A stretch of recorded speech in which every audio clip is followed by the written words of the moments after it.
Salut à tous, bienvenue dans cette troisième émission de Final Four by Euroleague France, c'est l'actu de l'Euroleague sur Euroleague France. Bienvenue à tous, c'est un plaisir de vous retrouver, comme toujours, avec l'inévitable Saad. Comment vas-tu mon Saad? Salut tout le monde. Salut Simon, ça va très bien et toi? Bon, c'est un régal, écoute, tout va bien. Tout va bien, tout va bien. On se refait un petit point sur cette actu de l'Euroleague, une troisième émission d'Euroleague France.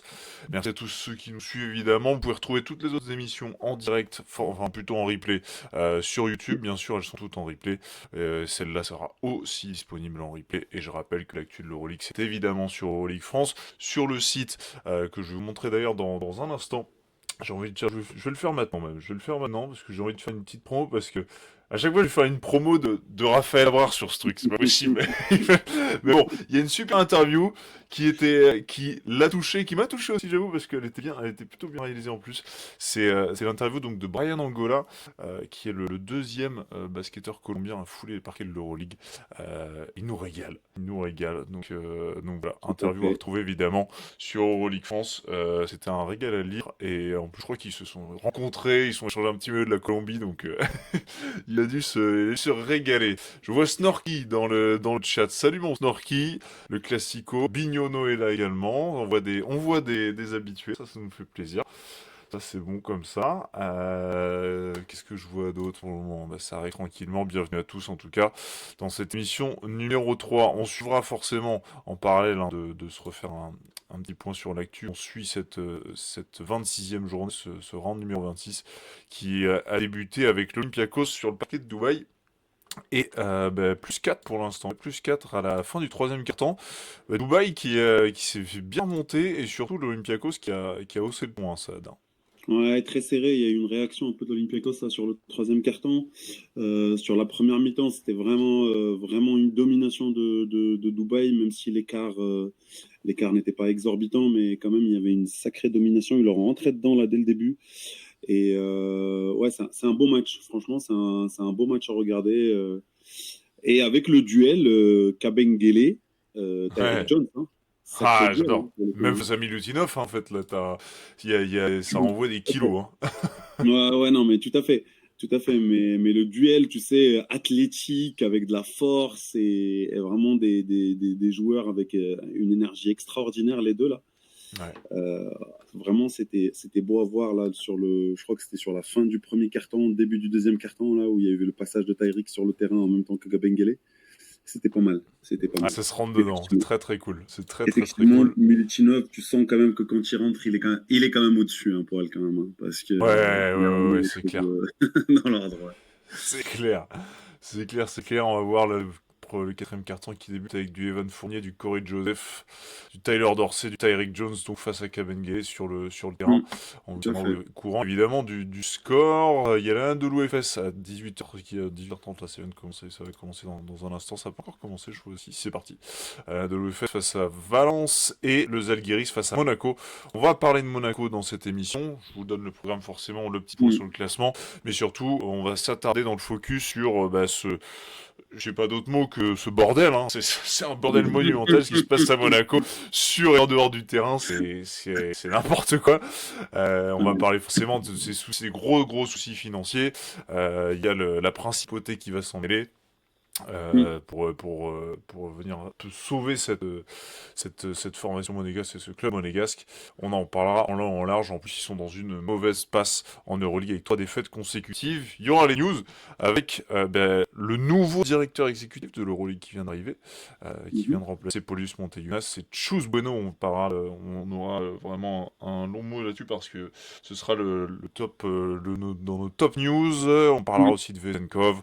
On parle aussi du pétage de câble de Giannakopoulos, le proprio du Panathinaikos. Voilà, plein de choses dans ces news. Donc je vous ai dit, le focus ce sera sur Monaco. On se posera une question si quel gros poisson de la NBA va atterrir en Euroleague, parce que oui, c'est la trade deadline NBA ce jeudi. Donc on va évidemment s'intéresser à ce qui va pouvoir arriver dans les filets des grosses écuries de l'Euroleague, notamment un certain Gershon Yabusele qui est bien ciblé, et Nigel Ace Davis. On donnera aussi nos joueurs à suivre, enfin un chacun à suivre, un joueur à suivre chacun jusqu'à la fin de la saison. Voilà pour le programme. On va pouvoir y aller. Ça, je Joli te programme, ouais. un beau Comme la programme. programmation du soir en Euroleague d'ailleurs. Oh, ouais, grave. Match. Grave, grave, grave. Parce que, ouais, je vous ai dit, hein, Zalgiris Monaco, donc ça arrive. Anadolu FS Valence, c'est parti. Pareil pour Mm. Dubaï Olympiakos. Mais il y a Zvezda contre la Poel Tel Aviv. Gros, gros programme aussi. Le Maccabi qui reçoit le Fener. Partizan. Le Pana face au Real. Fener. Barça Fener, ouais, ça. Wow, wow, wow. Ça, c'est ce que je vais me mater après l'émission. Parce que clairement, ça, c'est très, très, très chaud. Il y J'aime a des beaux beaucoup. matchs, ouais. Ouais, il y a vraiment des très beaux matchs dans Il y a cette des beaux matchs. 26e journée. On se fait un petit point sur le classement pour démarrer. Bienvenue à tous ceux qui rejoignent. Je vois que ça arrive, je vois que ça arrive au fur et à mesure, ça nous régale dans cette émission 3. Le voici, le classement, les standings, avec ça, justement, ce qu'on peut constater, c'est que les deux cadors de la saison passée, qui avaient terminé aux 2 premières places, le Fener et l'Olympiakos, reprennent leur place. Mm. Ouais, ouais, tout à fait, le Fener. Le Fener, forcément, comme un petit peu attendu quand même, hein, avec la perte de Nigel Hayes Davis, avec la perte de notre ami le Serbe qui est parti, Godoric qui est parti au Milan, Goodrich, ouais. qui était des belles pièces maîtresses dans la team, Eric McCollum aussi qui a fait une belle deuxième partie de saison avec eux. Tout ça fait que, avec des nouveaux joueurs hein, qui n'ont pas trop l'habitude de l'Euroleague, comme on a dit, la Boston Junior, comment ça s'appelle, THT, Ouais, THT, même voilà, si c'est monte en voilà. puissance, ouais. Même si c'est vraiment des joueurs puissants, mais il leur fallait, je pense, un temps d'adaptation. Comme il dit Sarah souvent, il dit toujours, bah, la première partie, les 2-3 premiers mois, c'est surtout, c'est un peu une espèce de prépa quoi, en fait. C'est surtout pour trouver un rythme collectif, parce que je rappelle qu'il n'y a pas eu de trêve, en fait. Et donc, les mecs, ils n'ont pas eu de préparation, tu vois. Donc, en fait, pour moi, le Fener, c'était, entre parenthèses, comment dire, quelque chose d'attendu, quoi. Ouais, carrément. Là où truc, c'est que en plus, c'est plus l'Olympiakos. L'Olympiakos, c'était un Ouais. peu surprenant le début de saison quand même. C'était Mm. très poussif. Là, ils reviennent un peu dans leur place naturelle. La Poel qui a démarré très très fort. Mais Ouais. là, on va en parler tout à l'heure, à l'image Ouais, de ce qui se passe ouais, au ouais, ouais. Pana. C'est pas foufou ce qui se passe à la Poel. Hein. Carrément. Bon, après, le reste, ma foi, j'ai envie de dire, Valence, c'est déjà très très bien ce qu'ils réalisent jusqu'ici. Le Real et le Barça qui reviennent maintenant dans la course d'une façon assez logique. Pareil, un début de saison assez Totalement. poussif, Mm. mais ça revient. Il y a les, Franchement, là, Après, il y a les cancres du top 8, j'ai envie de dire. Monaco et le Pana en ce moment qui sont en train de. Qui sont sur ouais, des mauvaises passes quand même. ouais. Ouais, non, non, mais le classement de Monaco et du Pana, c'est pas celui du tout qu'on attendait. Surtout le Pana. Hein. Surtout le Pana, on Surtout le s'attendait quand Pana, même à bien autre sûr. chose, sachant qu'il y a le Final Four qui arrive chez eux. Enfin, ouais, c'est pas foufou. C'est pas foufou. Maintenant, là où je Attends, suis. Ouais, attends, vas-y, il y a un vas-y. truc qui me fait beaucoup rire là, dans le chat là, c'est n'importe quoi, parce que ça parle de Monaco, mais il y a Snorky qui dit que Cory Joseph a très bien mangé à Monaco. Donc, Bignono dit qu'il y avait trop de beurre dans le homard, ça me régale. Et je pense que c'est vrai, parce que c'est vrai qu'il a. Mon Cory Joseph, Ouais, il a un certain bon point. Voilà, il est bien. ouais, ouais, il est. Ah, putain, c'est vrai que C'est tu pas vois, il est le sur le Corey Joseph de terrain. l'époque NBA, quoi. Oh putain. Là, tu sais clairement que, Oh, le ouais. passage sur le rocher, putain. Ah, il a dû se régaler, mon cochon. Derrière, si on regarde un peu sur la suite du classement, les Zalgiris qui fait en marge du top 10 et donc du play-in, la Virtus Bologne, des équipes qui sont assez logiquement derrière, on va dire. Hein, C'est. parmi, tu peux avoir du Milan, de Bologne qui peuvent revenir. Dubaï des fois c'est très bien, comme là ce soir. Hmm, Notamment sur les 2 premiers cartons, et des fois c'est catastrophique. Là, ils mènent de 9 hein, face à hmm, l'Olympiakos, mais hmm. c'est très irrégulier quand même. Donc, Là ouais. où je suis un peu, là où je suis un petit peu surpris, c'est plutôt, bah, forcément l'Anadolu FS, c'est vraiment Oh, très surprenant cette ouah, position de l'Anadolu qu'est-ce que FS. c'est dur. Qu'est-ce que C'est c'est vraiment dur. une chute libre, c'est catastrophique, quoi. C'est, voilà. Bologne, on l'attendait.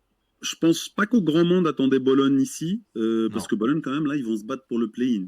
Hmm. Et là, clairement, tu vois, ils sont bien placés quand même pour le play-in à 12 victoires, à 2 victoires du play-in. C'était pas quelque chose, tu vois, au début de saison, tu mets pas Bologne à ce niveau-là, tu vois. Ouais, c'est Euh, clair. donc, ouais. voilà, les petites surprises un petit peu, c'est ça. Bon, bah, le partisan, effectivement, ça reste une surprise quand même parce que ça reste le partisan, c'est une institution incroyable au niveau du basket européen, ça c'est un. Deuxièmement, bah, il y avait quand même Obradovic, etc. La construction d'effectifs qu'ils ont fait, ils étaient partis sur deux saisons, sur un cycle de 2-3 saisons. Là, tu les vois à ce niveau-là, c'est assez choquant. Le reste, C'est clair. pour moi, il n'y a rien de D'illogique, choquant. hein. Bah, Ouais. Milan, je pense que le Milan, après un début de saison très très poussif, je pensais qu'ils étaient revenus vraiment. Ils sont revenus après le départ de Ouais, Messina, ils étaient bien Mhm. bien bien revenus. Ils ont Bah, connu là, des ils grosses sont quand même, blessures quand même, mais ouais, c'est là, ils clair. sont quand même sur 3 défaites sur les 4 derniers matchs. Donc Ouais, voilà, c'est un peu compliqué. Bon, il y a comment ça s'appelle, Josh Nebo qui est aussi blessé encore. ouais, ils ont Donc encore. ouais. Ce mec, il est plus infirmerie que sur le terrain, c'est une folie, hein, putain. Mm, mm. Voilà pour ce classement, en tout cas, comme on le disait, les cadors sont de retour. Quelqu'un peut dire à Barzokas de remettre Vezenkov. Ouais, parce que là, c'est vrai que c'est compliqué pour cette équipe de Loli sur le parquet de Dubaï. C'est plus 10 hein, pour les Dubaïs pour l'instant. Dans ce 26e journée, il reste 6 minutes 10. Sans mauvais, et je sais que Snorky, ça le met pas bien, hein. Je le vois dans le chat, là. Je le vois dans le chat. Ni beau ni mauvais, ça j'aime beaucoup. Quel jeu de mots est validé. Ça, c'est bon, mais Nebo, moi j'adore ce joueur, je pense qu'on aimait tous ce joueur. Bien International sûr, bien slovène sûr. en plus. Mais Bien sûr. je nous a tous régalé. Mais malheureusement, il est beaucoup trop blessé ces derniers temps. Voilà pour le classement en tout cas. Mm, Le Fener premier avec l'Olympiakos derrière et la Poel qui ferme la marche du podium. On suit derrière, et ben on va pouvoir y aller sur les news. Hein, on va pouvoir y aller sur les news. mm, Et la première des news, Saad, c'est cette info, quand même, c'est le nouveau patron de l'Euroleague qui vient d'être désigné, qui a été élu, hein, notamment par le mm, comité, par notamment les 13 clubs de l'Euroleague qui sont en Euroleague, qui ont une licence permanente. C'est Chus Bueno, donc Jesus Chus Bueno, pour être totalement précis. Espagnol, qui est un garçon qui a notamment bossé pendant très longtemps au niveau de la NBA Europe. Il a été vice-président de la NBA Europe. Donc c'est un mec avec un CV assez important qui connaît très bien les rouages. Il succède donc à Paulius Monteunas, hein, qui est arrivé mm, en 2022.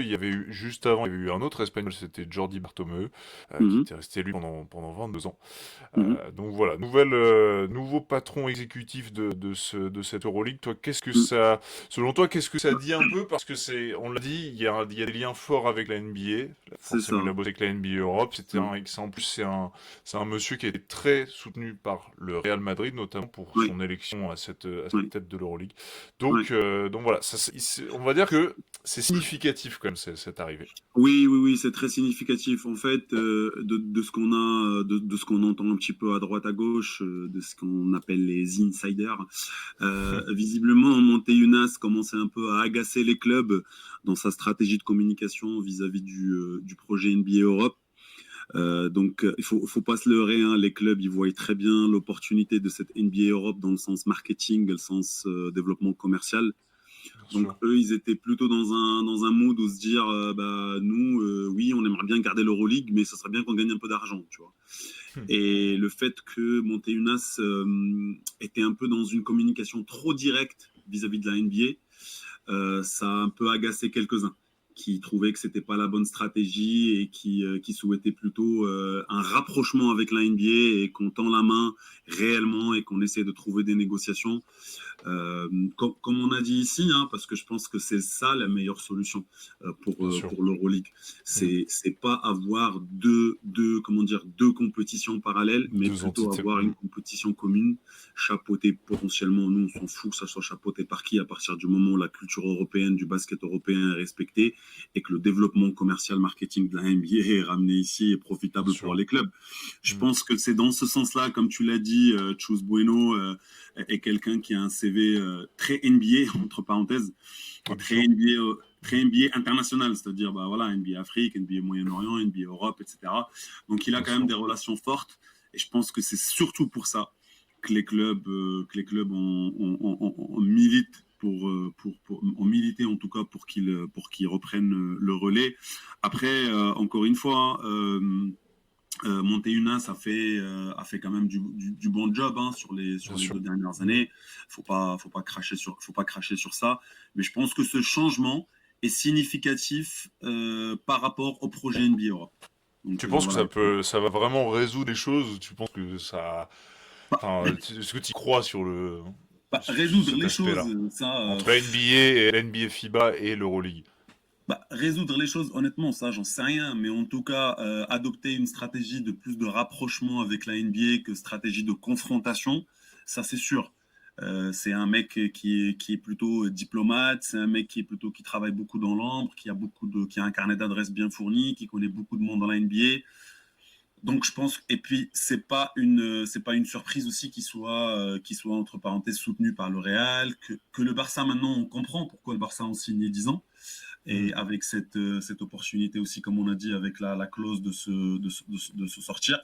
Mais on comprend aussi, peut-être qu'ils savaient aussi que, voilà, que Chus Bueno allait arriver et que Bien sûr. forcément qu'on allait adopter une autre stratégie vis-à-vis de la NBA. Donc, ok, tout le monde, à mon avis, tout le monde a tiré vers ce sens-là.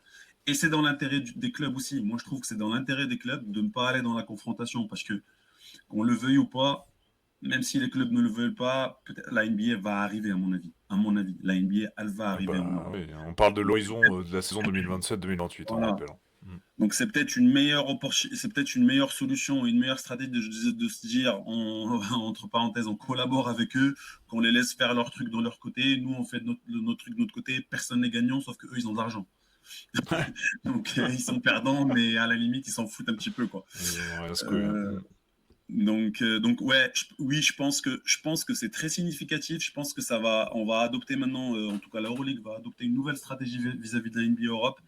Après, on verra. On verra ce que ça va donner, ça, j'en sais rien, franchement.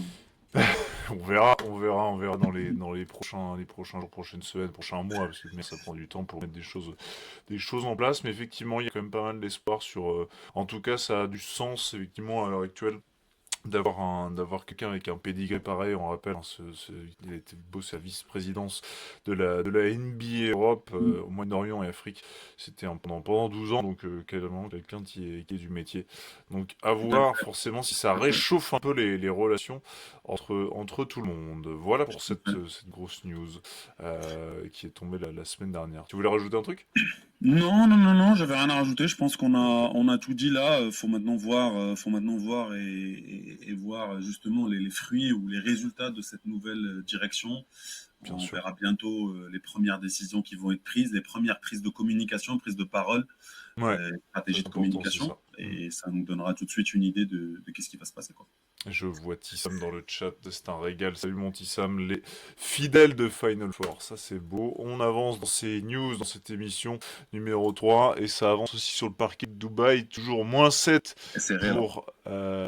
Enfin, toujours +7 plutôt pour le Dubaï, -7 pour Mm. l'Olympiakos. Snorky qui doit trembler sur sa chaise. On l'embrasse. Ok, la suite des news avec le MVP ladder. Donc on le sait, hein, c'est évidemment Mm. c'est le classement un peu évolutif du MVP qui on met en premier, qui est favori, etc. Et c'est fait par le site de référence Eurohoops. C'est toujours intéressant, c'est toujours un référentiel. Alors le classement il est là pour c'est Vezenkov donc qui reprend la tête de ce MVP ladder forcément avec la très bonne forme de l'Olympiakos. Derrière, Kendrick Nunn, qui reste Mm. malgré tout dans les favoris, il est meilleur scoreur de cette Euroleague. Et malgré les résultats un peu bancals du Pana. Derrière, troisième, et ça c'est beau. Troisième, Sylvain Francisco. La Mm. saison du gaillard, franchement, c'est impressionnant. On en parlera dans un livre, hein, je pense, un jour. Il est quand même septième meilleur marqueur, 17 points, 6,7 passes décisives, il est deuxième meilleur passeur. Il a planté 30 pions face à Baskonia il y a peu, dans la dernière journée. Donc, franchement, il est sur un nuage en ce moment. Elijah Bryan qui redescend un petit peu, parce qu'on avait fait notamment un petit Bah, il est récap blessé, hein, Simon. Ouais, il est blessé, complètement. Il est blessé. Mais c'est vrai qu'il forcément du coup il redescend un peu, il pâtit aussi forcément de la moins bonne forme en tout cas de la Poel Tel Aviv, La poêle, ouais. dont on parlera. Et en cinquième pour fermer la marche, Mike James qui lui aussi pour le coup pâtit des mauvais résultats de l'AS Monaco. Il y a un truc qui te choque Bon, dans ce 5? Alors oui, enfin un petit peu le retour de Kendrick Nunn parce que bon bah Kendrick Nunn quand même ça fait un petit moment maintenant qu'il est blessé, qu'il joue pas, mais Kendrick Mm, Nunn ça reste Kendrick Nunn et on sait très bien que c'est un sacré joueur et que c'est un joueur forcément potentiel MVP. bien En sûr. fait là où j'ai envie de dire c'est pas quelque chose qui me choque dans le classement, c'est plus dans la réflexion globale par rapport à cette saison, c'est que à la différence des 2, 3, 4 dernières saisons, on avait tout de suite un, deux candidats qui se détachaient clairement. Cette saison, on n'a personne qui se détache d'une manière assez claire ou assez significative. Voilà, donc je suis un peu, tu vois, si tu me demandes tout de suite mon avis, c'est qui le MVP, je pourrais pas te donner comme ça deux noms parce que je C'est sais vrai, qu'ils vont hein. se battre pour la fin, Mm. tu vois. C'est très, L'année là, pour moi, dernière, c'est très disputé. Là, c'est vrai que l'année dernière, bah on ouais. avait les deux. On avait Vezenkov et Nunn. Bah oui, même si on a, et moi j'en faisais partie, qui voulait un petit peu que TJ Shart rentre dans la discussion de l'année dernière, bien entendu, mais c'était plus entre parenthèses, parce qu'on a kiffé ce qu'a proposé Paris, parce qu'on a kiffé que ce petit joueur, qu'est-ce qu'il proposait, que vraiment par mérite. On savait très bien que le MVP l'année dernière, c'était soit Vezenkov, soit comment il s'appelle, Kendrick Nunn. Kendrick Avant, Nunn. bah, forcément, c'était soit Mike James, voilà, soit, comment il s'appelle, celui qui est maintenant qui est maintenant à Monaco, Mirotic. Mirotic. Donc voilà, d'habitude, tu as toujours un ou deux noms, tu vois. Là, cette saison, c'est un peu plus compliqué et j'espère que pour le coup, ça va profiter à notre Français, Sylvain, quoi. Donc, Mhm. parce que c'est dans des conditions comme ça ou potentiellement, pourquoi pas. Maintenant, c'est vrai que il joue dans une équipe quand même avec une institution incroyable, le Zalgiris. Bien sûr. Donc j'espère que ça va lui porter, ça va lui porter, voilà, ça va l'aider justement dans les votes Portez bonheur, pour hein. le Mm. MVP. On Mm, verra mm, bien. mm. On verra bien en tout cas. Forcément, ça s'actualise, hein, tout ça, ça bouge tout au long de la saison. Mais c'est vrai que pour le moment, je dirais, je suis assez d'accord avec ce classement, même si c'est rigolo. En fait, il y a un moment où on va voir que Vezenkov, en fait, il va être MVP.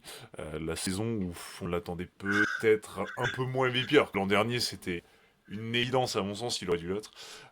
Bon, on verra évidemment ce que ça donne. On aura tout le temps d'en recauser. Ouais. Pour ce MVP, là, alors, on la suit des news avec. Alors ça c'est vraiment drôle. C'est n'importe quoi en fait. C'est le pétage de câble des deux patrons d'abord du Panathinaikos, Giannakopoulos et Yannick du côté de l'Hapoel Tel Aviv. On va commencer par Giannakopoulos. Bon, il a complètement explosé le mec. Bon, c'est un classique, hein, on le sait, il est très sulfureux, C'est ça, ouais. c'est toujours un peu n'importe quoi. Mais en fait, là, ça vient, pour remettre dans le contexte, en gros, il y a cette défaite du À la risque. Panathinaikos. Ouais, Mm. exactement, à la Rize, dans un match complètement dingue qui se termine en prolongation avec notamment un Mm. Amin Noah, notre Frenchie qui a joué notamment du côté de la qui a fait un match extraordinaire. Et en fait, à la suite de cette défaite, Giannakopoulos a mis une vidéo sur Insta où il dit, je vais citer, entraîneur, joueur, tout le monde doit comprendre où il se trouve, vous êtes au Panathinaikos, quand vous rentrerez à Athènes, si vous avez un minimum de dignité, vous devriez tous démissionner, vous êtes une honte, honte à vous. Donc il s'adresse à ses joueurs, à son coach, enfin, c'est n'importe quoi. La pression C'est, permanente, ouais, en fait, c'est, c'est bizarre, tu vois, moi, il y a un effet de, là, ça me fait rire, alors que ça devrait nous choquer, tu vois, bien des sûr, patrons qui font bien ça, sûr, tu vois. C'est bien choquant, sûr. mais ça devient une Oui. habitude avec des mecs comme ça. Ouais, bah après on connaît le personnage, je veux dire, c'est pas un Ouais. personnage qu'on découvre. Après voilà, le son un peu C'est un chaud, malade mental, nous dit Raph. Ouais, ouais, bah voilà, oui. le son un peu méditerranéen, on va dire, hein, un peu voilà, et très à vif. Pour info, le Olympiakos il vient à l'instant de passer devant. Euh, Ah oh! je Incroyable, j'ai crois, pas hein, vu. ouais, je crois, il passe devant là, non? Non, ils sont Waouh, encore à moins complètement. un. Complètement moins Mais ouais, un, ouais. ils sont encore à moins un. Ouais. Mais oui, donc ouais, pour revenir à notre ami du Pana, donc ouais, effectivement, le son chaud, etc. Bah, c'est voilà, c'est un habitué un peu de ces coups de gueule là. Ah non, Pour ils sont info, à il plus a mis 1 là, hein. derrière. Ils sont à plus 1. Non. L'Olympiakos, ça vient de passer à plus 1. Ouais, Incroyable. c'est ça, il faisait plus un. Il y avait moins un Ouais, avant la contre-attaque de ouais. Alec Peters, effectivement. Exactement, c'est avec Et, Peters. Mm. et donc pour info, le propriétaire derrière, il a balancé une vidéo apparemment en disant bah, cette fois-ci ou une story Insta ou un truc comme ça en disant bah euh, vous pouvez parler tant que vous voulez, mais en mai, fin mai, je vais poser ici le titre d'Euroleague, tu sais, la Coupe Euroleague. Donc, donc après, j'ai envie de dire, faut pas oublier que la pression sur le Pana cette saison, je Oui, pense que c'est l'une des saisons où le Pana doit se sentir le plus en pression parce que t'imagines que le Final Four, il est chez toi. D'accord? Avec tous exactement. les investissements que tu as fait sur les joueurs, avec l'effectif que tu as À ramené un l'Oaka. coach, chèrement Mm. payé, tu as mis de l'argent. Et tu as à côté un Olympiakos qui bataille aussi. Donc je te laisse imaginer le scénario des fois dans sa tête quand il dort le soir et il se dit oh là là là là, imagine, je suis au Final Four ou j'y vais pas au Final Four ou je suis au Final Four et puis je perds contre Loli et c'est Loli qui soulève le titre à l'Oaka, mais c'est la honte ultime. Enfin, on se rend pas compte, hein. On se Non, rend on pas voit compte, pas. mais pour un supporter du Pana, mais c'est juste, enfin, c'est un tremblement de terre si ça T'as arrive. raison, et il y a Vous un voyez ce que enjeu je veux dire? complètement dingue. Ouais, il y a un enjeu dingue. C'est pas Loli qui m'a battu à Dubaï comme à Abu Dhabi, pardon, l'année dernière, Ouais, où j'ai ouais, bien sûr. perdu dans un autre. Non, non, non, non, Non, non. là, c'est Là, l'ennemi qui vient te pisser dessus chez toi, quoi. c'est chez toi. Donc c'est quand même.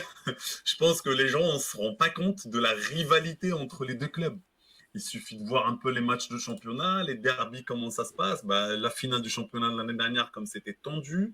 Donc c'est clairement la pression. Alors je suis pas en train d'excuser ce qu'il a dit ou ce qu'il a fait parce Non, que non. c'est vrai que ce sont des choses que tu mets pas un peu dans la place publique. Tu dois gérer ça en interne. Bah oui, non, mais c'est un fou, c'est juste un fou, quoi. Je pense qu'il y a des substances qui ont été utilisées à ce moment-là qui peut-être te sortent un peu de ta lucidité. Pas qu'il était clean à 100% non plus, tu vois. C'est faux. Donc voilà, donc c'est choquant, mais bon, ma foi, c'est comme ça. Et puis comme j'ai dit, la pression, elle doit être vraiment extraordinaire sur les épaules Non mais là les mecs des pères. les mecs mettent des pressions dingues. Enfin, Et, je veux et, dire en et- plus c'est vraiment des clubs qui ça enfin non, le Pana ah ne bah, sait pas perdre quoi. ah bah là, Ouais, les mecs savent pas perdre quoi. ah bah là, c'est des clubs où une défaite en championnat, Ah c'est ouais. équivalent à un tremblement de terre parce que normalement, ils sont tellement au-dessus les deux, le Pana ou le Lee, Hmm. ils n'ont pas l'habitude de perdre en championnat. Ouais, Je bien veux sûr. dire, les mecs sur toute l'année, ils doivent perdre deux trois matchs, voilà, grand maximum quoi. Et des fois, c'est avec la série de la finale. Donc, Ouais, si t'es pas en finale, c'est un échec, forcément, ouais, finale c'est de clair. championnat. Et puis, quand tu L'Olympiakos perds ils un sont à match, zéro défaite là en championnat grec, deux défaites ouais, pour le Pana. c'est déjà beaucoup. C'est déjà Hmm. beaucoup. Donc, pour une équipe comme le Pana, dans un championnat grec où c'est vraiment, ça va à deux vitesses, on n'est pas sur le championnat espagnol, là, tu vois. Ouais, c'est Là, clair. vraiment, on va sur deux vitesses. Ni le Donc, championnat français d'ailleurs. très compliqué. Enfin, Voilà, même le championnat de France, il est plus équilibré que le ouais, grec. bien sûr, parce que C'est- regarde d'ailleurs ça me fait marrer, mais Dubaï qui bat le Paris Basket, bon c'est des exploits, mais enfin il se passe toujours des choses. Bon ouais, C'est tu vois, clair. le Paris Basket ils ont pas, C'est je veux clair. dire David Kahn il a pas pris son téléphone en faisant une énorme vidéo de folie mad. Ah, Ouais, ouais, ouais, c'est on pas a le même perdu contre le tempérament. BBD quoi. C'est pas le même tempérament, c'est pas la même mentalité, ça c'est sûr. Tu sais, ce serait fou de voir ça. Enfin, genre, ça fait le tour des. En France, ce serait dingue de voir le Ouais, président ou le proprio Tipeee, de Paris Basket faire ça. avec Lasvel, qui perd un match et là tu le sors dans une vidéo, il te pète un câble. Tony qui pète un câble. Ah non, ce serait pas possible en fait, tu vois. Donc c'est là où c'est étrange. Bon, si on passe à l'autre cas. Ouais, vas-y, si tu veux finir, Non, vas-y. j'allais juste dire qu'après ce sont des choses aussi qui se passent dans des clubs. La seule différence c'est Ouais. que c'est qu'on n'a pas l'habitude que ça sorte comme ça Pas de sur la manière place publique. publique en fait. Réseaux sociaux, ça prend tout de suite une tournure incroyable. Alors que ce genre de choses, d'ailleurs, il l'a fait, hein, il y a quoi, il y a peut-être deux, trois semaines de là, il me semble, qu'il a fait une réunion de crise avec son équipe. Ouais, bah oui, juste après le derby, Ouais. où il a fait la réunion de crise dans les vestiaires. Ça a duré, je sais pas combien de temps, mais ça a duré longtemps. Et voilà, il leur est rentré dedans, et il leur a dit un peu les choses. La différence ici, par contre, juste pour terminer sur ce sujet-là, c'est que la différence aujourd'hui, c'est qu'il a visé directement le staff technique. Cette Ouais. fois-ci, il Mm. commence, et moi, je pose la question maintenant. Clairement, est-ce que Ataman, parce que jusqu'ici, personne n'y croyait sur le fait de Ataman et sur un siège éjectable. Est-ce qu'on y est ou pas aujourd'hui? La question a le mérite de se poser pour moi. Mm. Parce que, à un moment donné, je suis désolé, mais voilà, dès qu'il y a tu vas te cacher derrière Kendrick Nunn tout le temps, tu vas remettre la faute Il l'a sur les redit joueurs. après, je crois que c'est après l'Asvel, je crois, où Ouais, il a dit on attend le retour de Kendrick Nunn parce que c'est ça. bon, pour le moment, on n'est pas au niveau. Enfin, il y a des joueurs qui sont pas du tout au niveau, machin. Ouais. Ah bah pire que ça, il a dit les joueurs qui sont là, c'est limite ils méritent même pas leur place et on C'est attend le ça. retour de Kendrick Nunn comme ça ces joueurs ils joueront plus. Ouais. Enfin. Ah, c'est Et puis cool. moi ce qui me choque c'est que depuis qu'il est là, mais depuis qu'on le connaît même, à chaque défaite c'est la faute des joueurs. Donc c'est jamais en fait, il n'y a jamais aucune remise en question, un minimum de remise en question, un tout petit, c'est tout ce qu'on te demande. On sait très bien que tu as un certain ego incroyable Ah putain. et Dieu sait qu'à ce niveau-là, il faut en avoir de l'ego et c'est pour ça que ces gens-là, ils sont à ce niveau-là incroyablement élevé et international. C'est pas évident, on n'y arrive pas à ce niveau-là en étant, tu vois, en se cachant un petit peu, on est un peu trop d'humilité. Bien sûr qu'il faut en avoir de l'ego, mais je trouve que là, ça commence à être un peu de l'ego agaçant, de l'ego mal placé ou même un peu surdimensionné, quoi. Ça commence à faire un peu beaucoup. Chaque défaite, c'est la faute des joueurs, mais tu risques même de te faire lâcher par les joueurs. C'est clair. Ouais, c'est clair. Et si les joueurs te lâchent, là, tu t'as beau à dire ce que tu veux, tu peux t'appeler qui tu veux, tu peux faire ce que tu veux après, c'est terminé. C'est terminé. Donc sûr. attention Pression. au Pana, on verra ce qui va se Énorme passer dans les pression. prochains jours. Ouais, énorme pression sur le Panathinaikos. Autre pétage Ouais. de cap, c'est celui du propriétaire de l'Hapoel Tel Aviv avec Ofer Yannick du coup, qui est sorti aussi de ses gonds. Pareil, c'était pas en championnat pour le coup, c'était en coupe d'Israël, là. Élimination de la coupe contre l'Hapoel Jérusalem. C'est 3 défaites sur les 4 derniers matchs aussi pour l'Hapoel Tel Aviv. Et la scène elle est un peu gag, c'est-à-dire il est derrière le banc adverse et il filme le coach adverse qui sort en gros de sa zone. Voilà, en gros en disant voilà, regardez les arbitres, regardez ce qu'il fait et tout. Enfin, c'est pareil, c'est fou. Les arbitres ils ont arrêté le match, ils lui ont dit bon, va falloir arrêter un moment parce que c'est débile. Ça a attendu, je crois le match a été retardé pendant 10 minutes et ils ont dit bon, à un moment faut bouger et il a bougé. Donc c'est pareil, c'est sulfureux. On voit ça très souvent, on voit ça peut arriver, mais Alors, il n'y a pas que ça, hein. Il n'y a pas que ça, parce que il y a lui, pas ça, t'as raison. il a pas démarré ce week-end, hein. Il a démarré déjà il y a une semaine ou deux avec, Ouais. avec une défaite en championnat où il a un peu menacé les arbitres, hein. Il est rentré carrément sur le terrain en disant c'est bon. Il venait de perdre Elijah Bryant, il commençait à sentir la pression, j'ai l'impression, et il est rentré sur le terrain en disant aux arbitres là maintenant il va falloir protéger les joueurs, mais il est rentré physiquement sur le terrain carrément pour parler aux arbitres. Donc déjà là, et puis il me semble qu'après la défaite, je crois que c'était une défaite en championnat ou en Euroleague, je sais plus, où il est sorti en disant bah maintenant, si vous ne bougez pas, vous avez tout ce qu'il faut, vous êtes chèrement bien payé, si vous ne bougez pas, il va y avoir des cuts quoi. On va commencer à couper des têtes, donc on va commencer à virer des gens. Donc et d'une manière publique, tu vois, c'est pas des choses juste en interne, c'est vraiment d'une manière publique. Donc ouais, lui aussi, il est très très chaud. L'environnement, la sainteté des environnements dans lesquels ces clubs évoluent, c'est quand même la folie. Ouais, c'est des clubs où tu peux pas jouer si t'as pas un mental solide. Voilà, c'est pas Monaco, c'est pas voilà. Ouais, Valence, c'est pas Bayern, c'est pas, tu vois, là on parle vraiment d'une pression qui est plus. Venant pas seulement des supporters, parce que c'est ça le pire, c'est que quand ça vient des supporters, à la limite, t'as l'habitude. Mais quand ça vient du propriétaire, des présidents, du board un peu, ça commence à être compliqué là. Hein. Gershon va les sauver, nous dit Raph. Ouais. Bon, ça c'est notre sujet d'après, mais ouais. On va en parler, notamment Gershon Yebouzé. Mais en tout cas, pareil, moi j'ai envie de dire, oui, il y a un état d'esprit, entre parenthèses, un peu le sang chaud, un peu une personnalité un peu à part, vraiment qui est un peu qui est un peu voilà, impulsif un petit peu, mais idem, il a mis énormément d'argent, il a investi énormément dans son équipe.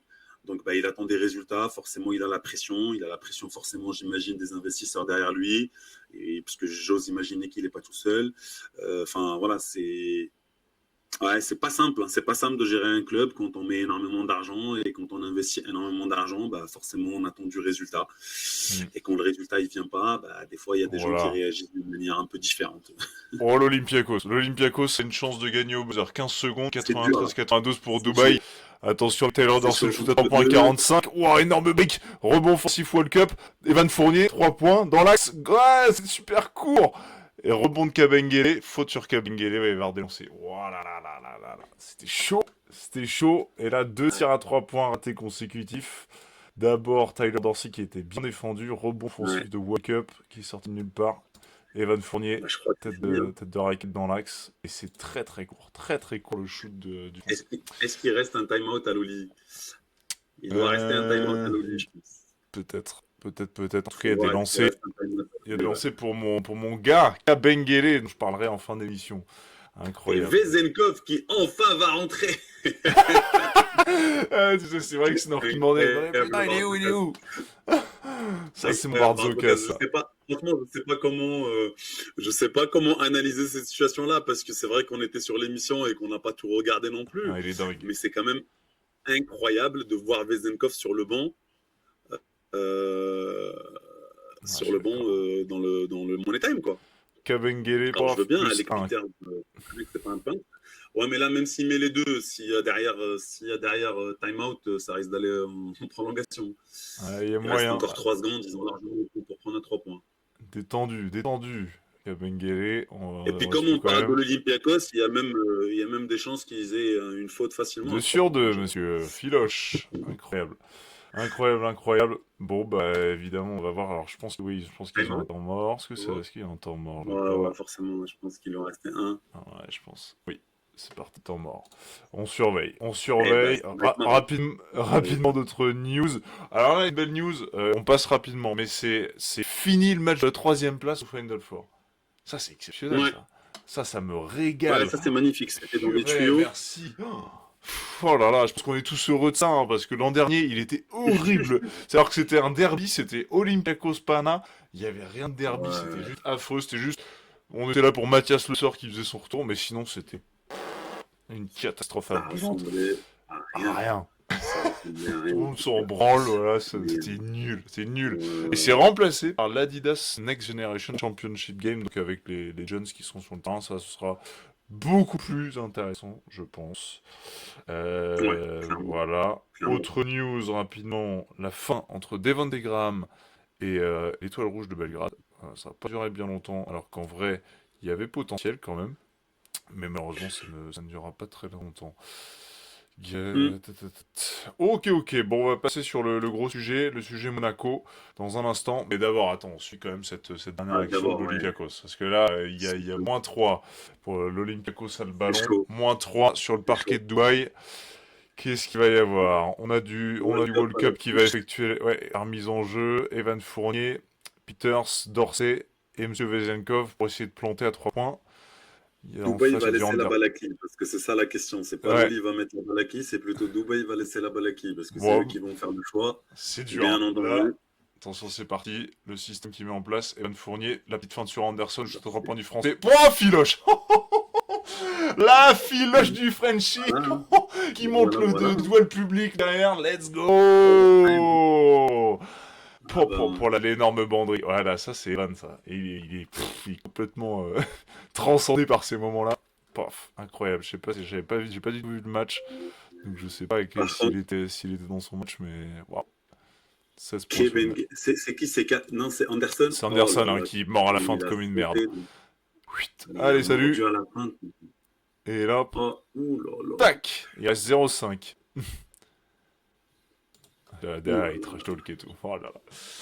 Ok, bravo Loli. Il y a Snorky qui va se régaler, je pense, en voyant ça. Purée, il est belle. Beau shoot. Il va être content, ouais. Le focus, Sad, avec le foutoir, le bordel, je sais pas, tout ça, quoi. Le bazar à Monaco. Bon, on va remettre un peu dans le contexte pour pas perdre tout le monde. Mais en gros, je vous mets ce papier de Bibasket là, mais en fait, bon, on le sait depuis un moment. L'AS Monaco est en proie à de grosses difficultés financières et à des dettes en masse. Il y a des dettes pour à la LNB, ils doivent 2,5 millions à la LNB, ils doivent des sous notamment de la Luxury Tax, avec notamment 340 000 € qui date de la saison passée, de la Luxury Tax qui n'a toujours pas été payée. Cette année, c'est 2,2 millions d'euros. Ils doivent 300 000 euros à l'Euroleague, ils doivent 500 000 euros à des agents parce qu'il y a eu des transactions sur des transferts de joueurs. Ils doivent 5 millions à l'Asvel. Ça, c'est un vieux souci, notamment qui est lié à la propriété du propriétaire justement de Monaco, Fedorchev, qui est propriétaire de Fedcom, notamment cette société qui doit de la thune à Asvel. Derrière, ils doivent aussi 3,2 millions à l'équipe. Ça nous fait un beau, magnifique total, une belle addition de 11 millions et demi d'euros de dette. Voilà, donc c'est assez colossal, même si c'est Monaco, ça reste colossal. Et derrière, ça a entraîné donc des retards de paiement sur des joueurs, des impayés, c'est quand même dingue, on va y revenir avec ça. Alors ça, c'est extraordinaire. Ça, ouais. C'est des choses... On peut y venir tout de suite là, c'est fou. On n'a pas l'habitude en France, enfin, pas à ce niveau-là, tu vois. Non.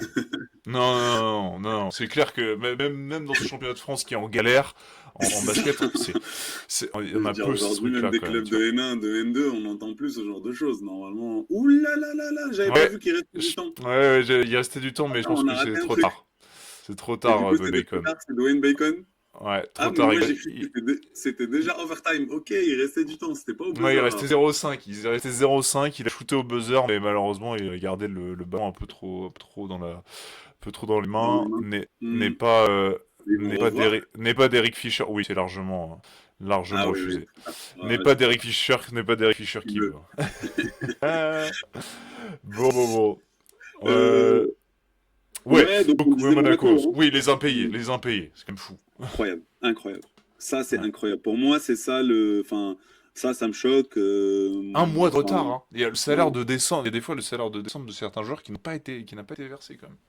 Ouais, c'est des choses qu'on entend un peu qu'on entend un petit peu, je sais pas, on a l'habitude un petit peu, j'ai pas envie de tirer sur des pays particuliers, mais je sais qu'il y a des pays où c'est un peu plus compliqué. Et on a des retours de joueurs des fois où ils disent on va dans des pays, c'est compliqué, des fois tu as des impayés, tu as des retards, etc. Là en France, c'est pas des choses qu'on a l'habitude d'entendre, quoi. Enfin, pas à ce niveau-là, encore une fois, comme j'ai dit, oui, en National 2 peut-être, et encore, c'est fini ces histoires. Maintenant, je pense que ça existe encore en National 2, National 3, mais dans des clubs qui sont suivis par la DNCG, etc., c'est fini ces histoires. Maintenant, donc ça, c'est choquant. C'est choquant. D'accord, et du coup, les joueurs ont voulu faire grève. Hein. Il y a eu une menace de grève des joueurs là-dessus. À Monaco, ouais. Non. Ouais. Le Spano mode Raymond, on aimerait bien l'avoir celle-là. Ouais, Spanolis, putain, tu m'étonnes. Non, mais enfin bon, ça rejoigne aussi le cas Cory Joseph. On le rappelle, là, il est sur le parquet. Enfin, il joue en ce moment avec l'Olympiakos, mais il est arrivé d'abord à Monaco quand il arrive en Europe. Son contrat n'a jamais pu être homologué, et il a fait ses valises direction Olympiakos lié à ça. Et de manière, le Monaco ne pouvait plus recruter normalement. Interdiction de recrutement en France, donc vis-à-vis du championnat de France et vis-à-vis de l'Euroleague. Donc il y avait évidemment tous ces soucis-là. Le fait est que là, c'est le papier et c'est le sujet du basket là que je vous mets sous les yeux, c'est que la principauté de Monaco va mettre de l'argent, va prendre en charge l'affaire pour éviter que ça parte en pot de bilan, je sais pas, tu vois, mais c'est quand même fou qu'on en arrive là. Ouais, c'est clair. Je fais juste une petite parenthèse un peu dans la communication et avec nos viewers là, parce que je vois qu'il y a Bignono, que je connais pas du tout, mais qui dit encore une fois la faute à faire quand t'es à +3. Alors, vis-à-vis de l'Olympiakos, contre Dubaï, là, voilà, vis-à-vis de Dubaï. Donc là, si j'ai bien compris, il voulait que Dubaï fasse faute contre Loli avant le tir de Fournier. Donc moi, je suis d'accord avec cette stratégie-là, sauf ici. Parce que ici, qu'est-ce qui se passe là? Il restait 2 secondes 5. Donc en fait, Loli, de toutes les façons, tu savais très bien qu'ils vont attraper la balle, ils vont faire faute. Ils vont tirer, pardon. Donc si tu fais faute, justement, tu risques de prendre les 3 lancers. Donc c'est sûr, il faut surtout pas faire faute dans ces cas-là. Par contre, quand il reste 8, 9, 10 secondes, c'est-à-dire tu sais qu'ils vont pas tirer tout de suite. Forcément, ils vont poser au moins 2-3 dribbles, peut-être 1 ou 2 passes à 10 secondes et encore. Mais au moins, ils ont le temps, tu vois ce que je veux dire.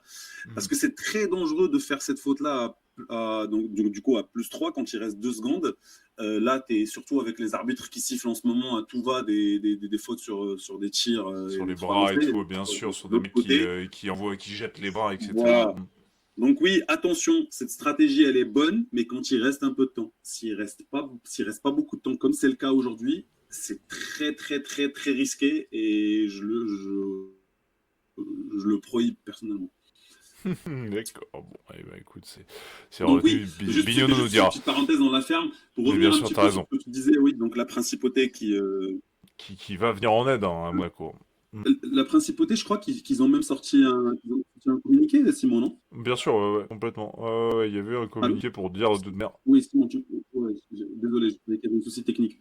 Je te disais, la principauté qui ont sorti un communiqué en disant que voilà, ils vont mettre le nez dedans, essayer de sauver un peu le club, etc. Donc on va voir ce qui va se passer. C'est vrai que les chiffres que tu annonces ici, ils sont exorbitants, flippants. Là, le total à 11,5 millions pour un club comme Monaco, c'est quand même beaucoup. Ouais. Tu vois, c'est pas des clubs qui tournent à des centaines de milliers d'euros non plus, des centaines de millions pardon d'euros non plus. Donc ça c'est à faire attention. Enfin, c'est très inquiétant. Maintenant, c'est nous ce qui nous intéresse le plus, quand on parle de la partie sportive, c'est l'impact en fait. C'est l'impact de ce bordel-là, de ce foutoir-là, sur les joueurs et Bien sur leurs sûr. prestations. Et clairement là, on voit qu'il y a un impact. Et Ouais. même si les joueurs, à droite, à gauche, tu les entends dire non, non, nous on est focus sur le sport, etc., c'est juste en fait impossible. Mais oui. Et puis j'ai même pas envie de parler de. En fait, c'est pas une histoire de oui, on est en galère, on va pas pouvoir payer les factures parce que Monaco ne m'a pas payé. Tu vois, on n'en est pas à ce niveau-là avec ces joueurs-là. Je veux dire, et puis de toutes les façons, ils sont sous contrat et ils vont récupérer leur argent. Il n'y a pas de problème. À un moment ou à un autre, leur argent, ils vont le récupérer, que ce soit par Monaco ou par un autre billet. Bien sûr. Il y a des assurances, etc. L'argent, elle va être récupérée. Maintenant, c'est dans l'état d'esprit, si tu veux, et dans le focus des joueurs sur le basket, Bien sûr. le focus des joueurs sur Monaco, comment est-ce que le joueur aujourd'hui il se projette ou pas avec Monaco? C'est impossible de se projeter avec un club dans cette situation-là. Qui ne paye, Et qui ne quand te. tu te Ouais, projettes pas, pardon, sinon. Ouais, non, c'est ça, qui déjà ne te paye pas et en plus voit des interdictions de recrutement, etc. C'est ça. Donc tu te poses des questions sur le futur même du club. Aujourd'hui, on est en train de parler de la viabilité en fait du club de Bien Monaco. sûr. Et t'imagines quand tu es un joueur, donc entre parenthèses, t'es un salarié, donc pour les gens un petit peu qui travaillent, bah voilà, imagine tu travailles dans une société, mais tu entends que peut-être que ça va fermer d'ici 2, 3 mois, un an, tu n'en sais rien, qu'ils ont des dettes incroyables et que ça va pas du tout et que bah t'es pas bien et Ah, bien forcément sûr. ça impacte un petit peu Il l'a dit, hein, ton Spanoulis. Hein. Spanoulis l'a dit. Il a dit, ton- je peux pas rester en dehors de ce qui se passe. Il avait dit que c'était la sortie de la défaite ça, face à Bologne. c'est Il ça. est évident que que ça nous perturbe. De manière, il le dit. Hein. Donc, Mm. Tarpé avait dit aussi, bon, et on reste soudés, machin. Bon, ça, c'est un discours forcément un peu de langue de bois, mais il dit, on espère que Forcément. prochainement tout sera ok. Donc, ça veut dire vraiment qu'on est dans une situation quand même en interne qui est, tu te dis, on espère que ce sera ok. C'est que c'est vraiment pas ok, quoi. Là, il confirme pour le coup. Bon, après, Ah c'est ouais, pas un c'est truc clair. polichinelle maintenant. Ça y est, Non, c'est non, devenu non, quelque non. chose de notoriété Ah publique. non, c'est clair, c'est clair, Mais, c'est clair. Mais bon, là, tu peux te poser aussi la question, de toute manière, sur l'avenir, par exemple, du président, de l'actionnaire majoritaire, c'est hein, ça, c'est ça. Alexei Fedorichev, dont on C'est parlait ça. il y a quelques instants. Il a fait de bonnes choses, mais il a injecté plusieurs dizaines de millions d'euros quand il a repris le club en 2022. Mm. Lui, ce qu'il veut, c'est rester. Mais bon, il a aussi des soucis de son côté, parce que lui, il a fondé l'association Fedcom, qui est notamment hyper impactée par le conflit russo-ukrainien. Mm. Et donc forcément sa société qui doit de l'argent aussi, qui a s'endetté aussi. Donc bon bref, ça te crée un cercle où tu te dis bon il faudrait peut-être que quelqu'un d'autre reprenne la main. Et c'est là que la principauté intervient, c'est que la principauté ils veulent aussi bosser pour trouver un nouveau reprenant en fait. Ouais. Ouais, je pense qu'on va se diriger vers ça s'ils veulent sauver le club. Et je pense que Ouais. le club de Monaco a tellement apporté à la principauté en termes d'image que je pense qu'ils vont forcément faire le nécessaire pour essayer de le sauver. Club de Ouais. Monaco basket, je parle. Ah, c'est clair. Non, c'est clair, oui. Je pense que je suis assez d'accord avec toi. Après, de toute manière, la prochaine échéance, quand même, pour compléter, c'est que t'as un passage devant la DNCG ce jeudi, le 5 février. Il y aura des réunions aussi avec l'Euroleague. Donc, je pense qu'on devrait en savoir un peu plus là dans les semaines à venir, quoi. Oui. Bientôt, on va en savoir plus. De toutes les façons, très, très, très vite, il va y avoir des décisions qui vont forcément être prises parce que ça peut pas continuer comme ça. Et même l'Euroleague qui va devoir mettre le nez dedans aussi pour comprendre ce qui se passe, parce que voilà, Monaco, si je me trompe pas, Monaco n'a pas de licence, n'est pas shareholder, on n'est même pas partie des propriétaires de l'Euroleague, donc ils sont sous licence. Pareil, hein, ils vont mettre le nez dedans maintenant pour comprendre. Si vous voulez rester ici, il va falloir que vous nous expliquiez ce qui se passe, quoi. Et donc oui, il y a des choses qui vont sortir dans les semaines qui arrivent.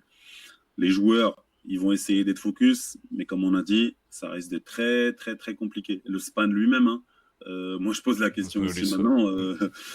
Voilà. Le span, il va aller où après ça? Il va On se sait à peu près retourner. où il va aller, mais. Il va retourner au Pana, il va retourner à l'Olympique, pardon, ça c'est sûr. Oula, tu t'es trompé là. Ouais, un peu tu peux te tromper. Bah, ouais, pourquoi pas, tu vois, ouais, si on en parlait tout à l'heure, avec Ataman qui est sur la sellette, imaginons. Le span a commencé. Il n'a pas commencé Ouais. au Pana, mais il a joué au Pana. Il a joué au Pana, bien sûr. Mais plus 7 pour Dubaï, en prolongation face à l'Olympiakos avec un Evan Fournier qui fait un peu n'importe quoi quand même là, sur cette prolongation, malgré qu'il a envoyé tout le monde en prolongation, il fait un peu n'importe quoi. Bon. Écoute, voilà pour ce gros projet monégasque, ce gros bordel. On espère forcément que ça va se régler prochainement, notamment, tu l'as dit, surtout pour les joueurs. Donc on peut se reconcentrer un peu sur le basket parce que ça impacte et parce que Monaco est sur 3 défaites consécutives en Euroleague. Bon, ils écrasent le championnat de France, mais forcément, c'est un classique. Et c'était face au Portel notamment ce week-end, ils se sont un peu rassurés. La lanterne rouge de championnat. La petite question du jour, hein. Le petit débat. C'est un peu plus léger, on va dire, mais c'est la deadline NBA ce jeudi. Forcément, c'est un grand moment. On attend notamment où va aller Giannis Antetokounmpo. Ça reste c'est la grande question. Ça va être exceptionnel. Au Pana peut-être qu'ils vont en avoir là. Enfin, ouais, c'est bon. Allez, c'est bon. Je reviens au pays. C'est bon. Fou. C'est possible. Pourquoi pas. Ou alors, forcément, je sais pas. On verra où il atterrira. De manière, ça c'est évidemment un autre sujet, mais ça va forcément découler sur des joueurs qui sont peut-être sans contrat ou qui ne trouveront pas de porte de sortie ou qui voudront trouver une porte de sortie et un autre challenge. On pense notamment à Gershon Yabusele parce qu'il y a des grosses rumeurs quand même dans ce moment sur lui. Oui, en fait, sur cette deadline, donc pour expliquer un petit peu aux gens, il y a deux choses. Il y a la deadline de comment ça s'appelle, de la NBA qui est le 5 février.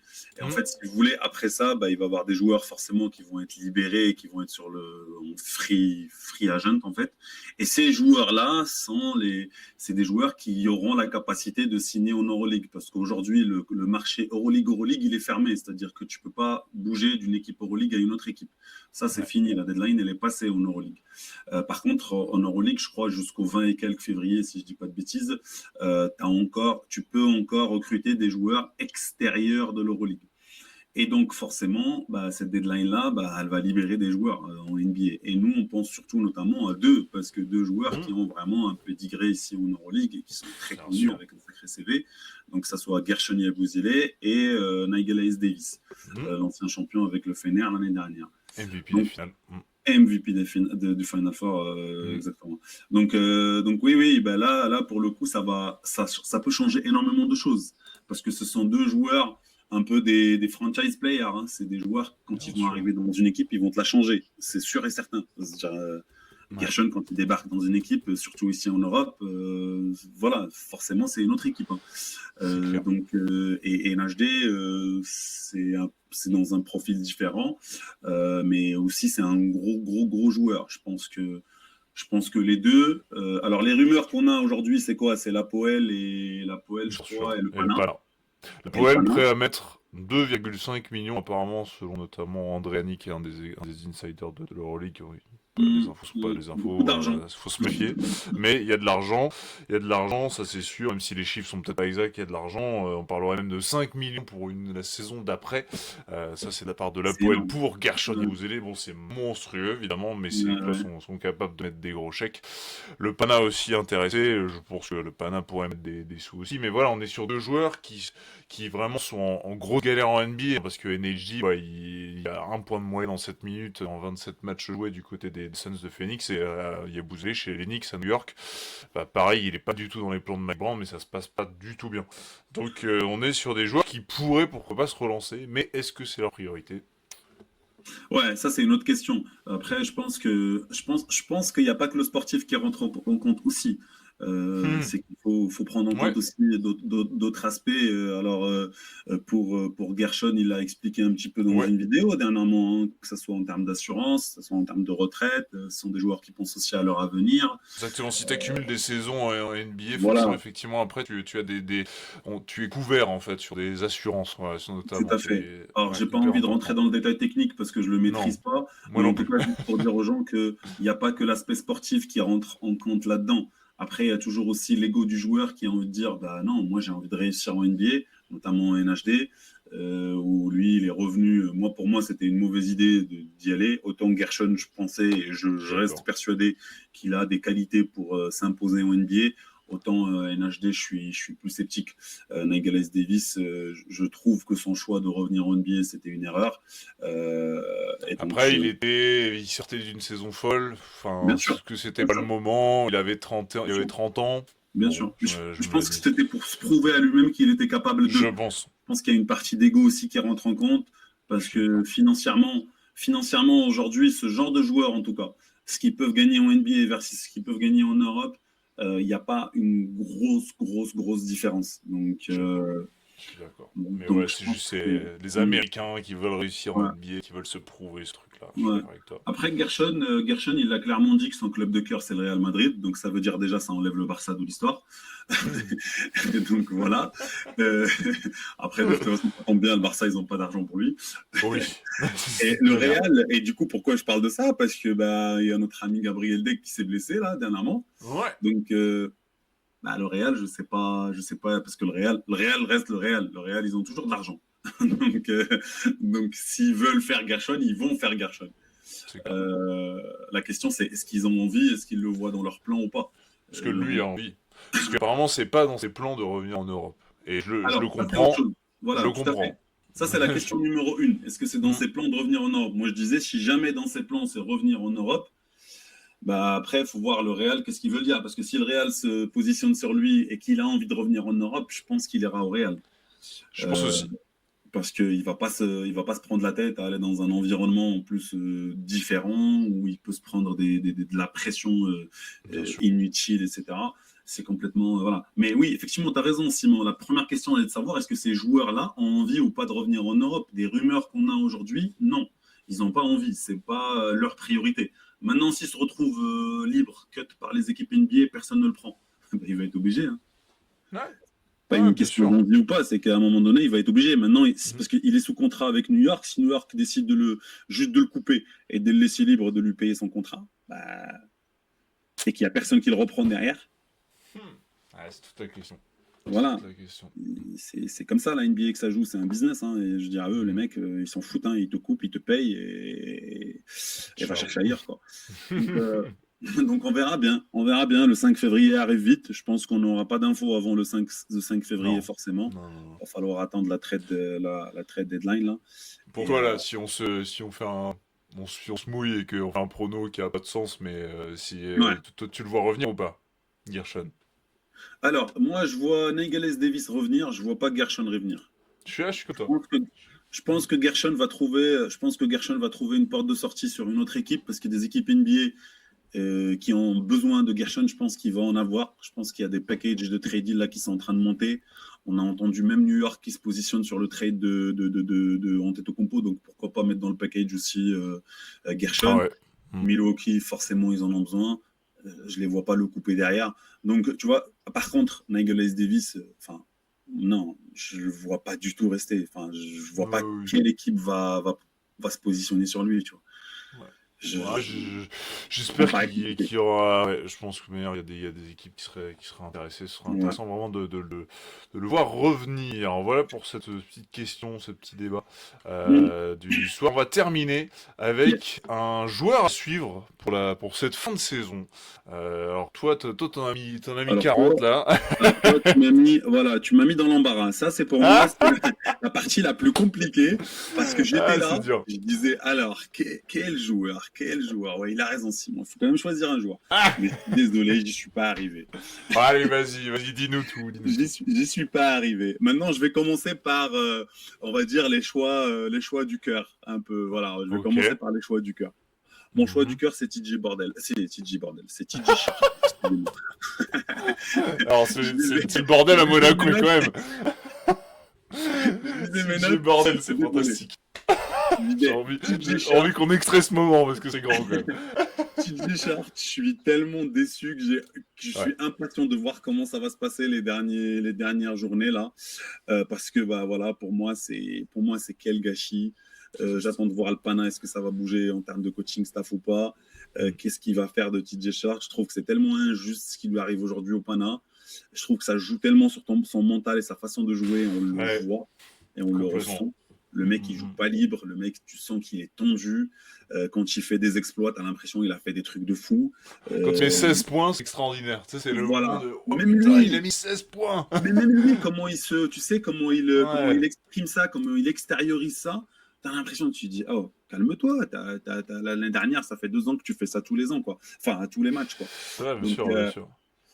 ouais, c'est TJ Shirt, mon choix du cœur numéro un à voir. Après, j'ai mis plusieurs joueurs parce que franchement, il y a beaucoup de choses à voir sur cette fin de saison, hein.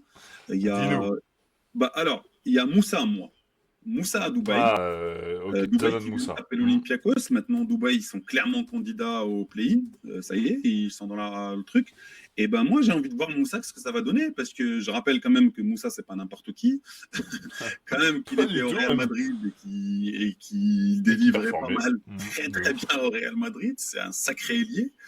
Donc il a été blessé pendant longtemps. Là, il vient de revenir depuis, je crois, 5 ou 6 matchs maintenant. Ouais, Il monte c'est en ça. puissance petit à petit. Donc Moussa, j'ai envie de voir. J'ai envie de voir est-ce qu'il va être capable de ramener Dubaï en play-in, même si je suis d'accord qu'aujourd'hui, voilà, il y a, comme on dit, Kabengele, là, clairement, il a pris le relais en termes de franchise player, si tu veux, ou leader J'y arrive. vraiment de cette J'y équipe-là. arrive. Mais Moussa peut changer la donne pour Dubaï. Parce qu'ils ont vraiment une belle équipe, hein. By the Ouais, way, on Dubaï, l'a vu là, hein. Victoire vraiment, plus ils ont une 10 belle hein, équipe. en prolongation là, ce soir. Là, Ouais, on parle face à l'Olympiakos après vraiment, prolongation. ouais. Vraiment, ils ont une belle équipe. Après, D'autres joueurs? oui, d'autres joueurs. Donc, Tyreek Jones. Bah Tyreek ouais. Jones, on a envie de voir sur cette fin de saison. Est-ce qu'il va faire passer le cap mental, surtout, À mental, l'Olympiakos. à l'Olympiakos? Parce qu'on sait que c'est un energizer incroyable, que c'est un mec qui a peur de rien. Athlétiquement, il est monstrueux. Il peut monter sur tout le monde. Il peut te faire des matchs facilement. 15 points, 10 rebonds, pour lui, c'est que dalle. Donc, en complément de Militinov qui vraiment domine au secteur intérieur sur d'autres aspects, différemment que Tyreek. Hmm. Mais pour moi, cette équipe de l'Olympiakos, son problème était surtout au niveau mental. Et je veux voir maintenant, parce que bon, on sait très bien qu'ils vont aller au Final Four, ils vont finir top 4, ils vont avoir l'avantage du terrain sur le quart final, et puis ils vont aller au Final Four. Je pense pas qu'il y a débat à ce niveau-là pour Ouais, je pense l'Olympiakos, que ouais. et c'est pas là où on les attend de Ce toute serait une façon. catastrophe industrielle. L'inverse serait une catastrophe Là, industrielle. ce serait vraiment un truc de fou. Donc là où on veut voir maintenant l'Olympiakos, c'est sur un match sec. Un match sec, demi-finale, finale. Comme je disais la dernière fois, les matchs secs sur une demi-finale, finale, ça joue sur le mental surtout. Et donc, on va voir. Tyreek Jones, est-ce qu'il est capable d'apporter ce supplément d'âme qui va permettre à l'Olympiakos de, switcher, de passer de l'autre côté Carrément. et gagner le titre, pourquoi pas. Allez, pourquoi pas. Un dernier? Non, c'est tout, on va s'arrêter là. Il y en a Ah, d'autres. je croyais que tu voulais mettre Zach Lidé. Ah, dommage. Ouais, je t'ai mis Zach Lidé, mais Zach Lidé, c'est Ah, plus un choix de cœur aussi, parce que j'aime tellement ce ah, moi joueur. j'adore. Ah là, on s'entend. J'aime tellement ce joueur que je suis fanatique. déçu de le voir au Milan.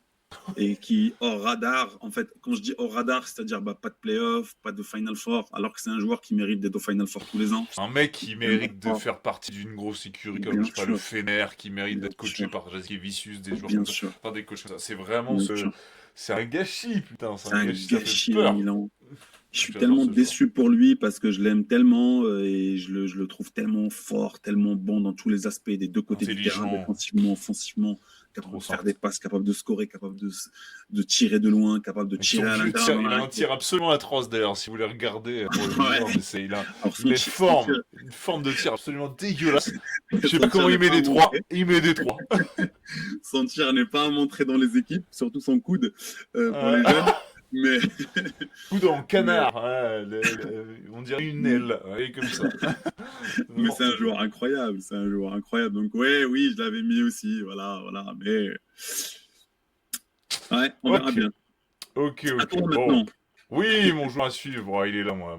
Alors ça, on l'a vu, bah là, ça tombe très très bien, parce qu'il vient de Oui, déposer oui, oui, un match là oui. contre l'Olympiakos. Je vais vous le sortir maintenant. Déjà, c'est lui, la Incroyable, meilleure éval. 30 incroyable. éval, voici. Monsieur Kabengue, 21 points sur cette rencontre ce soir, 14 rebonds. Pardon, Incroyable. 7 sur 14, il met même un petit 3 points en passant. Ouais, c'est le garçon, moi, que je connaissais pas bien, quand j'avais appris la signature du côté de Dubaï cet été, en préparant les previews, etc., je tombais complètement amoureux du joueur, parce que, Ouais. si vous voulez aller checker, c'est un combo de puissance, poids, enfin plutôt rapport Mm. poids, taille, vitesse et mobilité qui est assez dingue. Parce que pour être un garçon de quasiment de 2,10 m, je sais pas combien il pèse, mais je pense il doit être sur les 110, 120 quand même, parce que Mm. c'est quand même un sacré Sacré bébé. gabarit. Et, Hein. et il se Sacré déplace gabarit. ultra bien sur un terrain. Je veux dire, ça c'est ce qui moi m'impressionne le plus, c'est la Ah, manière dont il va vite. il se bouge sur le terrain, il va Il va vite. vite. Et Il va vite. il est hyper agréable à voir jouer. Et c'est un garçon donc qui compile là pour le moment un peu plus de 14 points. Bah non, avec ce match-là, ça va être un peu plus de 14 points, un peu plus de 6 rebonds moyenne aussi. Et c'est une ascension logique en fait. C'est un mec qui monte Ouais. en puissance. Il avait fini dans la All Euro Cup First Team avec Venise la Mm. saison passée. Il était à Mm. 15 points, quasi 9 rebonds. C'était le meilleur rebond de la compète. C'était la Mm. deuxième meilleure évaluation. Mm. Donc vraiment, c'est un garçon moi que j'attendais et il me régale. J'aime beaucoup Mm. dans cette équipe de Dubaï qui parfois est frustrante et parfois est hyper impressionnante. Je trouve que sa relation notamment avec des McKinley Wright est vraiment très très cool à Mm. voir. Clairement. Ouais. Sur des phases de pick and roll, c'est vraiment assez le duo est quand même assez impressionnant. Incroyable. Ouais. Mhm. Donc j'aime vraiment bien. Là, quand tu le disais tout à l'heure, en parlant de Moussa, je pense que là c'est le garçon qui est en train de se transformer un peu en franchise player de cette formation de Dubaï. Et puis je me dis, bon, est-ce que derrière, il n'y a pas aussi la volonté d'aller chercher un contrat, tu vois, chez un contender dès la saison prochaine, pourquoi pas. Et je me dis qu'à tout moment, là, il y aura forcément des offres qui vont tomber cet été, quoi. Alors, ouais, alors juste Après, pour qu'on Dubaï règle. envoie, hein, mais Dubaï, je Voilà. pense qu'ils envoient. Et Dubaï est voilà, en train de monter en puissance, et c'est Bah, tout nouveau. Mais je me dis, ouais. bon, est-ce qu'il a pas envie de rejoindre un truc historique, Bah, Loli, c'est ça. Pana? C'est ça. Est-ce qu'il t'a envie de joindre un truc historique ou pas? Parce que financièrement, là, il va pas avoir de débat de toutes les façons. C'est clair. Financièrement, Dubaï, ils vont lui mettre ce qu'il veut, c'est-à-dire ils vont lui donner un chèque, ils vont lui donner un stylo à côté, ils vont lui dire bah tu mets le chiffre que tu veux. Hein. T'y vas, mon gars. Donc T'y vas, mon voilà. gars. Donc voilà. Mais ouais, non, un joueur incroyable qui passait par la NBA. Donc pour rappel, hein, c'est un Canadien qui a été drafté il y a Canadien. un petit moment déjà je crois que c'est par les Nets, non? Ouais. Je vais vérifier. Il a Attends, fait je vais 2-3 vérifier, teams vas-y. déjà en NBA. Hein. Ouais. Il en a fait au moins 3 ou 4. Ouais, c'est un joueur qui a découvert l'Europe Les depuis Nets, ouais. maintenant. Les Nets en c'est ça? 2019, et le 27e Voilà. choix de la draft 2019 par les Nets, il est passé par les Clippers, les Cavs aussi, à Cleveland, les Celtics aussi à un moment. Mm. Et voilà, du côté de la NBA, c'est les clubs qu'il a pu fréquenter. Ouais, donc comme d'habitude, la EK Athènes, parce que c'est eux qui l'ont rapatrié un peu au nord, enfin qui l'ont rapatrié en Ouais. Europe, qui sont partis le chercher pour le faire venir Ouais. en Europe. Et donc voilà, ils arrivent à trouver un peu des pépites comme ça. Derrière, il explose à Venise, c'est ça, Venise, non? Ouais, En Venise, Italie. complètement, la saison passée. Ouais. Voilà. Et là, c'est l'ascension entre parenthèses logique, quoi. Eurocup et derrière Euroleague. Et je Ouais. pense que ce gars-là, il va aller. Je pense qu'on n'a pas fini d'en parler, hein. Je pense qu'on n'a pas fini d'en parler. C'est un bon choix, hein. Ouais, On n'a pas fini d'en vraiment. parler.